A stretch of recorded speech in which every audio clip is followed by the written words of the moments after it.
Hai teman-teman, kalian pasti sudah tidak asing lagi kan sama yang namanya pemanasan global?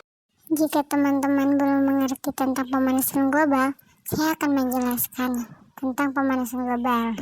Perubahan iklim mengacu pada perubahan suhu dan pola cuaca dalam jangka panjang. Pergeseran ini mungkin bersifat alami, tetapi sejak periode 1800-an, aktivitas manusia telah menjadi pendorong utama perubahan iklim, terutama dengan pembakaran bahan fosil seperti batu bara, minyak, dan gas yang menghasilkan gas yang memerangkap panas. Pemanasan global atau global warming adalah adanya proses peningkatan suhu rata-rata atmosfer, laut, dan daratan bumi. Salah satu contoh efek pemanasan global yaitu suhu yang lebih panas.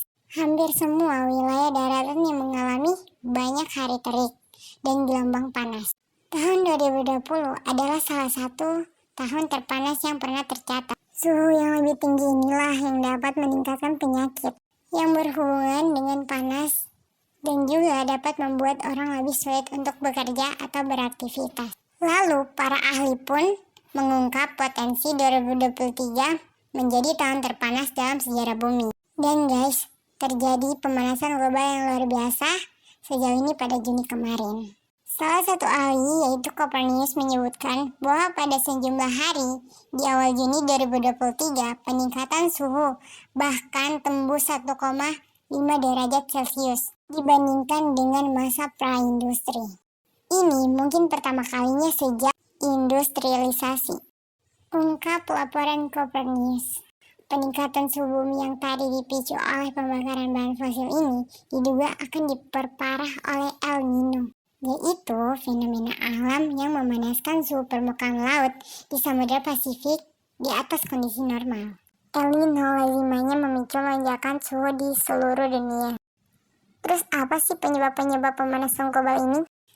Beberapa aktivitas manusia juga yang menjadi penyebab utama dari pemanasan global, yaitu emisi gas bahan bakar kendaraan, penebangan hutan atau pembakaran hutan, kemudian penggunaan listrik yang berlebihan, dan juga limbah industri, dan rumah kaca yang menyelubangi bumi. Panas matahari pun terperangkap. Hal ini yang menyebabkan pemanasan global dan perubahan iklim. Dunia pun sekarang memanas lebih cepat daripada kapanpun sepanjang sejarah yang tercatat.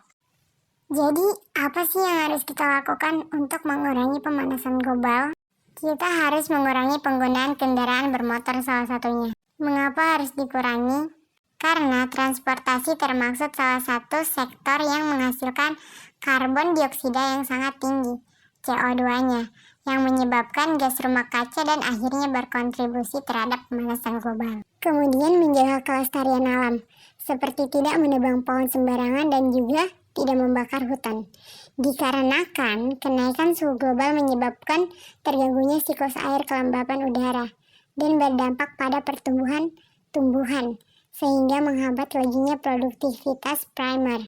Kondisi ini pun memberikan pengaruh kepada habitat dan kehidupan fauna. Itulah sebab kita harus menjaga kelestarian alam kita.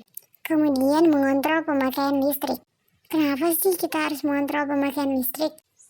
Pemakaian listrik yang berlebihan juga berimplikasi ada emisi yang dihasilkan. Semakin banyak listrik yang digunakan, semakin banyak juga karbon yang dihasilkan, dan tentunya berdampak pada pemanasan global. Karenanya, listrik sebagian besar dihasilkan dari energi fosil.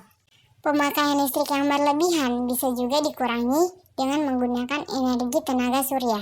Seperti contohnya, Huntap Pom BW yang menggunakan tenaga surya sebagai lampu jalan. Dan yang terakhir, mengendalikan limbah. Mengapa sampah plastik dapat menyebabkan pemanasan global? Proses pembakaran sampah plastik yang sering dilakukan secara terbuka akan mengakibatkan polusi udara.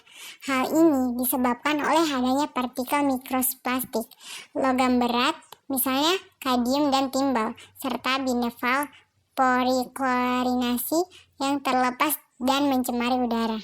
Tindakan yang bisa kita lakukan dengan mengolah sampah plastik dan membuatnya menjadi kerajinan, seperti contohnya keranjang yang dibuat dari plastik minuman.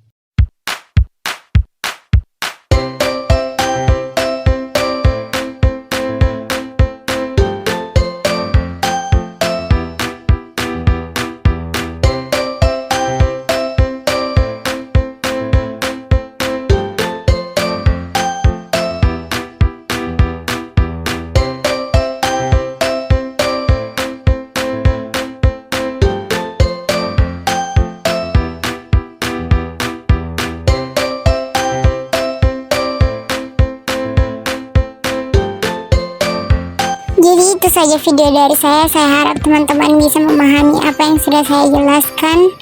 Maaf jika ada kesalahan-kesalahan kata.